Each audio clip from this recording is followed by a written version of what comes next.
All right. Well, welcome to another episode of Comic Book Squares. We are live here at Phoenix Fan Fusion 2023. This is first time doing a live show, so it's super exciting for us. And we've got a really great guest today. So to kick the show off, my name's Shane. I'm Paul. I'm Ben. And I'm Mike. Let's get this show started.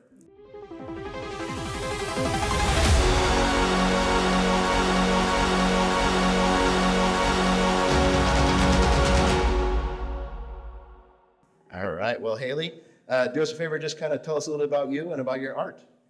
Okay, my name's Hailey Renee Brown. I'm an illustrator, a comic artist, and a colorist.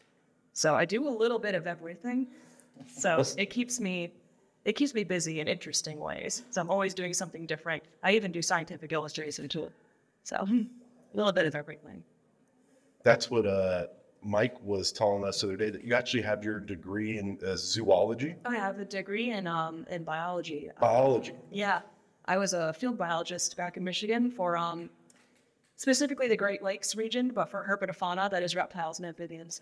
So I worked at an ecological consulting firm, and we did wildlife rescues and relocations and habitat construction and conservation work. Even got a couple books published with my name in them because I've done. But I recently did some illustrations for the best practices manual for Michigan recently, turtles and stuff. So it's interesting. Get to doing all sorts of things. That's fantastic. Very cool. So what, you went to school for that? What brought you into the art side of things? Well, I always had a passion for art, and it was actually my dad who helped push me. He was like, "You're so good at this. Don't you think you could make money doing it?" And I was like, maybe. It was kind of silly, and I didn't, you don't think about making money on a hobby. But it turned out my sister was moving to New York to do, she got a degree doing social work. So she's going to NYU, and she's moving out to the East. And I was like, well, if I go with you, I've heard about the Kubert School, and they teach comic book art, and I think that would be cool to do. So I moved out with her. I went to art school, and she went to NYU, and that's just when I started getting into art very seriously. Oh, that's awesome. But a lot of our guests will talk about, like, especially in school, some of them it's younger, like grade school, high school, but in college, a lot of them talk about, writing some of their first works or illustrating and just kind of doodling. Like, did you see yourself kind of doing that as well? Just kind of trying it out a little bit? Oh yeah, like when I wasn't doing art school, yeah, I was still drawing all the time. A lot of my notes for my classes when I was doing biology at MSU, a lot of it was visual. I was drawing diagrams all the time, and people would remark, and I'm like, "Oh, that's cool. It looks really good." So yeah, I was always doing art even when I wasn't doing art. Yeah. Right. So did that kind of then? Did you? Kind of your beginning works, was it more, like you said, with reptiles and different types of animals? Like my first published work, my first series work was still indie comics. I was friends with some writers who were putting out some things, and they'd asked me to help them make ash cans with them. And so I was helping with some little indie comics that way. And yeah, I started coloring for Social Plate S was done by the free shit school. My first major publishing job it's called Brink Literacy. It's a nonprofit organization that helps boost world literacy. They're a global organization, and they put out a magazine. It's a pretty thick book, but they put it out 3 times a year, and it's full of up-and-coming authors and New York Times bestselling authors. So it's a whole range of writers. And they get poetry and short stories, excerpts from novels, and they need people to illustrate them. So I'm part of a team of artists who illustrates for that. And I've been doing that for maybe 5 or 6 years now. But that was the first thing I started doing was illustration work. Okay. And you talked about meeting some these writers, or having some friends who were writers. Did you meet when you were going to the Kubert School, or how did you get involved with them as well? Most of them I met online. Oh, yeah, it's either they found me through some art I did somewhere. Maybe it was fan art for something. Oh, this is really cool. Do you want to work on a project with me? So it's yeah, there are a lot of connections I formed just from being online and posting my work in places, and yeah, writers find me that way. Okay. So some of those requests maybe that have come in over time where they notice your art style or your artwork and want to collaborate with you. Because I did notice, I think I had mentioned to you yesterday that here at the convention that you've got some incredible, beautiful, like mythical artwork styles and dragons and all these different types of, but you draw very well, whether it be an animal like a reptile or a dragon or a person. So like, are you trying to branch out into different types of style, or like how do your top go? I really love Luca and Art Nouveau. So I've been trying to chase that for a long time. But interestingly, when I went into art school, I came in it from a strange angle because I was much better at drawing animals than people, because that's what I was working in before. Right. So animals came naturally to me and people didn't really. So, and I was coming in there with a bunch of like comic book fans who are much better at drawing people than animals. So I had to learn how to draw people from scratch. I had to take life drawing for like 3 years to figure people out in school. Yeah. So it was an interesting angle to approach it from. Because a lot of people are like, man, horses are so hard. I'm like, I can do a horse. That's the easy stuff. Well, that's what makes it unique, I think, where people are partnering with you because your strengths are in a lot of people's weakness categories, right? And I also mentioned to you that I've seen some of your work, different, of course, sketch style with, whether that be pencil or pen, and then a lot of watercolors. Like, it's like kind of what did you start with, and what do you like playing around with? Well, I started out with just a graphite, pencil, and ink, and everything on paper. So I learned how to draw traditionally first. So that comes naturally to me. I didn't draw digitally until I went to art school. Okay. So that was a little disadvantage on that too. So I came in with a lot of people who were very used to drawing digitally, and I'm like, I don't know what Photoshop is. I had to hard learn Photoshop my first year, like speed run that course, and everyone else knows all the shortcuts. So Oh, no. It feels different drawing digitally than it does on paper, especially if you're like on a tablet here instead of projecting on a screen. It feels really weird. I eventually had to get a Cintiq so I could like draw on the screen. So it makes more sense to me. But yeah, that was an interesting learning curve. So I started out traditional, and I still do watercolors and oil paintings and things like that. But most of my illustration for publishing tends to be digitally painted. And of course, all the coloring I do for comic books is in Photoshop too. Oh, okay. That's all. That's interesting. I didn't realize that. So is that a thing at the school that they kind of have everybody do it digitally as opposed Yeah, they taught us digitally there too. Well, they taught us all sorts of things there, but you had to have a certain like kind of map book that would run the programs, and then they would give you access to Adobe, and then you had to get a tablet, and then we could learn all together the digital stuff too. So the school evolved because I didn't used to teach digital, but Yeah. it's very important. So it's what everyone's doing now. Right. Well, I've seen like one of my favorite current comic book artists, Martin Simmons. He still does a lot of even mixed media and stuff on canvases for some of his work.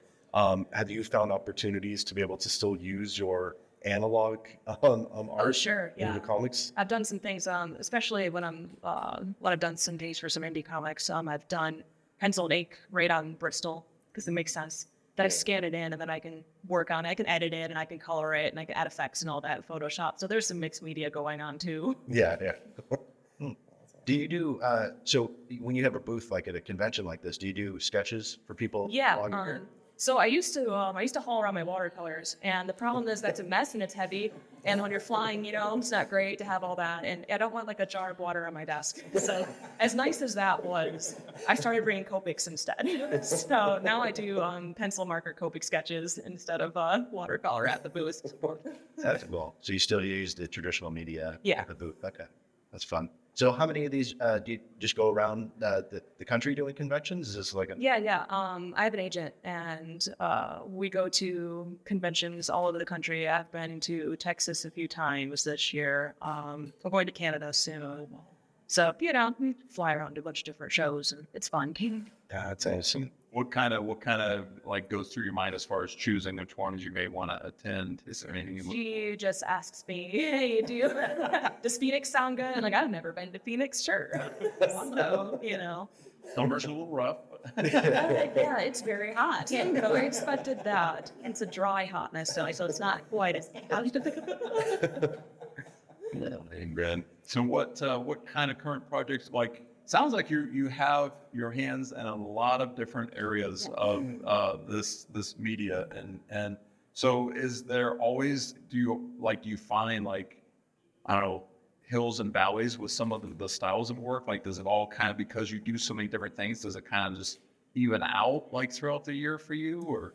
Yeah, I'm always busy because there's always something to do, and I have a current ongoing project. I'm coloring Order and Outrage for Dark Horse Comics, and that's written by Jim Starlin. He's a co-creator of Thanos, so he loves his space operas. So it's a big, wonderful space opera, and I get to paint so much space, and it's so fun. So that's consistent because there's going to be 12 issues of that. The fourth one's out soon. I believe the third one released recently. And there's going to be 12 issues. So that keeps me busy, 20 pages an issue is a lot of coloring to do. So, I get that ongoing, and then I get Brink Literacy pops up from time to time. Hey, we need an illustration for this, or maybe a graphic for a website and random things like that. I do some coloring for Source Point Press here and there. I don't know if you've heard of Kubert School. Oh, yeah. Yeah, I think we've talked to George McHale. Yeah. George, yeah. Yeah, I've done coloring for George. Oh, that's awesome. Yeah. He's good people. I like George. George is working on an independent project right now that Rags and I are working on, actually. So yeah, it's fun. It's fantasy related, so I won't spoil too much on it 'cause it's his, but he's got something cooking and it's fun. So Hailey, my question would be, you've worked with so many different creators.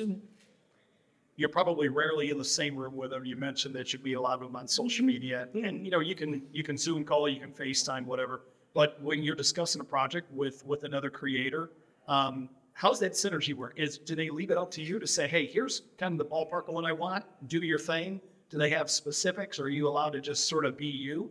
It depends. I've worked with some creators that are so hands-off, they don't care what I do at all. And they just love it. They see it like, that's amazing. Thanks. It's like some people are okay, cool. 6 heads of it. And then sometimes you get people who are like, they suggest some edits, and I make the edits and give it back, and it's never a big deal. Sure. Especially when I'm doing illustrations for Brink, we usually go through like 7 thumbnails and a whole bunch of different designs, and then we have to go back and forth with the editors on well, I like this composition, but can you get this element from this thumbnail in there? So it's like a whole process of Frankensteining it all together. Yeah. They're like, go. And then once the thumbnail is done, they just let me do whatever. That's great. We ask that question a lot, and rarely today are creators in the same room with each other. Oh yeah. It's not like the old bullpen days. It's a lot of emailing and Zoom calls. Yeah. We're talking about Mike Diodato, who's down in Brazil, and he's like, I haven't met half the people, or most of the people I've worked with. He hasn't been to the States, he said, in quite a few years. It's been so, he's doing a lot of things, and it's all digital. Yeah, it's the nature of remote work. Right. Yeah, I mean, it's easy to work anywhere now, which is great. But then you don't often see people face to face. I meet people at conventions a lot, though, which is fun, because sometimes, me and another creator happen to be at the same show, and it's like, oh, I remember you. So there's the upside to coming to the convention. Yeah. You get to sometimes meet those folks face to face. Yeah, it kind of feels we're a bit of a traveling caravan, and sometimes we happen to be in the same place. It's like, oh, my friends, I see you a few times a year. Yeah. Have you booked new projects through meeting some of these folks at conventions? I picked up a lot of commission work and stuff. Oh, there you go. Yeah. Someone will be like, hey, I'm working on a project and I want a cover for this indie comic I'm working on. I take some information and get back to me later. So sometimes, I haven't picked up any serious continuity work from cons, but little jobs here and there for sure. Yeah, that's awesome. I was going to ask, so you're doing this 12-issue piece for Order and Outrage, Mm-hmm. and so how do you keep things moving along as far as you do the commission work, plus while you're doing the 12-issue thing? How do the ebb and flow of the work? How do you keep that kind of? A lot of coffee. I just work all the time. I get up, I have some coffee, I work a certain amount, and I have to take breaks because you can't just work all the time forever. Otherwise, you're going to burn out of juice.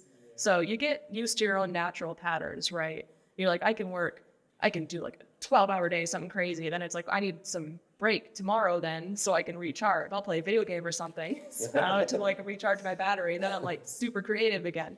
So yeah, it's a lot of figuring out your own balance. I have a whiteboard of all my little things on it I have to do. I have to visualize it. So I like check mark off the things I've done, and then it makes it easier for me. It's not staying in there. That's the organizer. Yeah.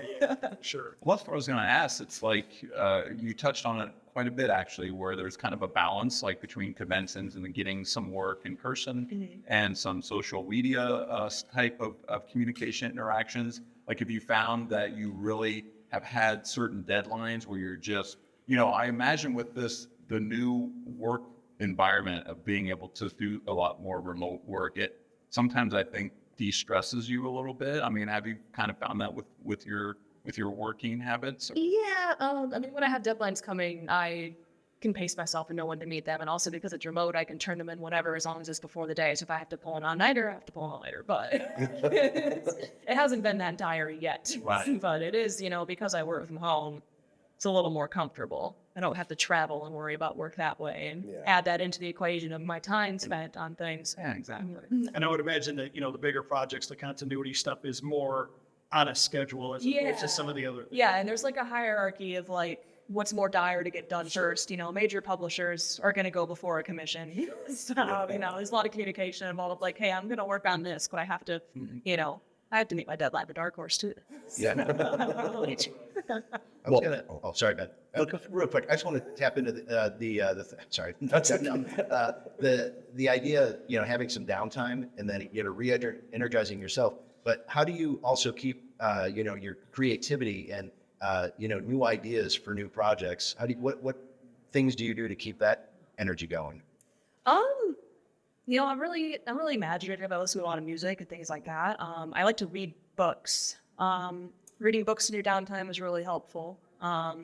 Even a lot of like video games that are really narrative focused, those can be really helpful. I don't know if people play things like Final Fantasy and stuff like that. Anything that's a very narrative driven game, it's very inspiring.